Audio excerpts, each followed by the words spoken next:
Hey guys, Joshua Seiler here. I wanted to do a quick recap for the week.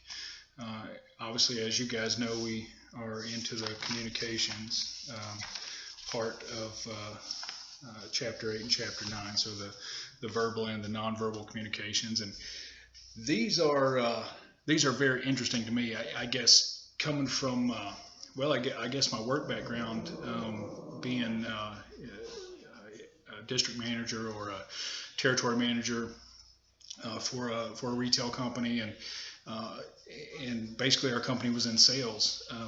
For lack of a better description, we sold items. Retail, that's what it is. You make sales. If you don't sell things, you go out of business. But being in sales, the verbal and the nonverbal communications were super important. But just to kind of touch on, a few of the things that jumped out at me, and I'll bounce back and forth between my notes and everything here, like I always do. Um, the connotative meaning of words that jumped out at me. And one thing that really kind of got me laughing a little bit. It talked a lot about the Mexican culture not being very direct with one another and things like that. And I laughed because my sister, if you guys watched any of my previous videos here, my sister's husband's from Mexico. They've been married for 6 years. And I got to tell you, she's one of the most direct, crass, straightforward, candid individuals on the planet. And doesn't care if it hurts your feelings. She's just honest and straightforward, doesn't beat around the bush. And that was a struggle for her with Joel's mother right away. They butted heads and didn't get along. And Joel's aunts and pretty much everybody in Joel's family, they had to really get used to that. She had to do some adjusting and catch on to their, the way things kind of worked with their culture as well. And now she knows when she needs to tone herself down. But I kind of giggled a little bit when I read that. The face-saving cultures, the Mexican, the Chinese, the Japanese, the people who look for the social harmony. I agree with that, and I kind of disagree with that at the same time. I kind of feel like you should always say what's on your mind. There are definitely ways to say things that are nicer than other ways, or kind of don't cut to the bone, I suppose. But it doesn't really surprise me to find out that some of these types of cultures, do kind of tone themselves down and save face and things like that. Again, going back to that Mexican culture, that Joel's not the type of person to really kind of beat around the bush either, and I think my sister kind of rubbed off on him over the years. He's pretty straightforward. When I did my interview with him, he was very direct about some of the negative experiences that he's had and that sort of thing. But what else do I have here?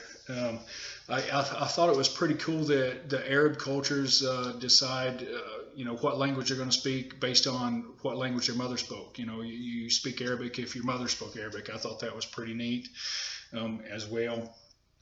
And then I got into the nonverbal communication. I'll tell you guys a little story. As a company, in the past, we switched from doing calls that were conference calls, telephone conference calls, to doing Zoom calls, so we could actually see people's body language. We could read those nonverbal cues. It speaks to me. I talk with my hands a lot, and I move around a lot, and I look, and that sort of thing. I definitely will touch people on the arms when I'm talking to them. There's my cat. She's on the table. Sorry. And so for me, nonverbal communication, I really think is more important. I think you can say whatever you want to say, but I can talk with the same voice and roll my eyes and be yawning and be asleep and just be bored and not interested in anything you're saying, and you'll never know that if you're not picking up on those nonverbal cues.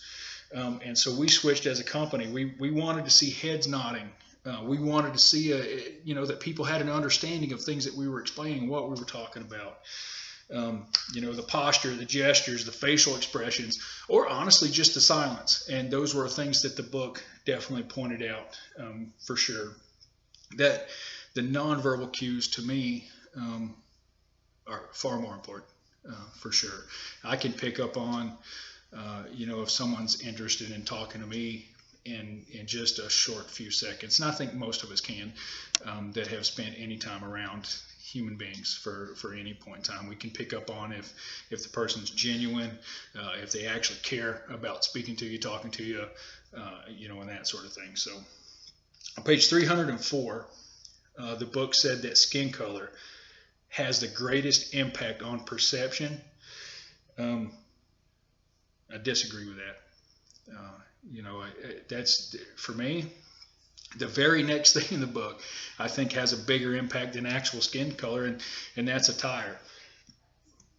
I'm never, is how I was raised, I believe. You never judge people from skin color. Who cares? Humans are humans, and that's kind of that's like me. I'm going to use my cat as an example. She's here. She's a black cat.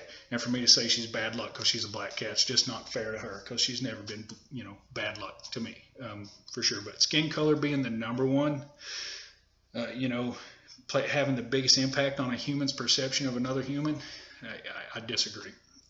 Attire, however, I do think, if I walk up to someone and they got their hoodie up like this, and that sort of thing, and maybe they're trying to hide, or I'm not going to trust that person. I can't see their face. I can't see how they're acting. Maybe they're acting weird.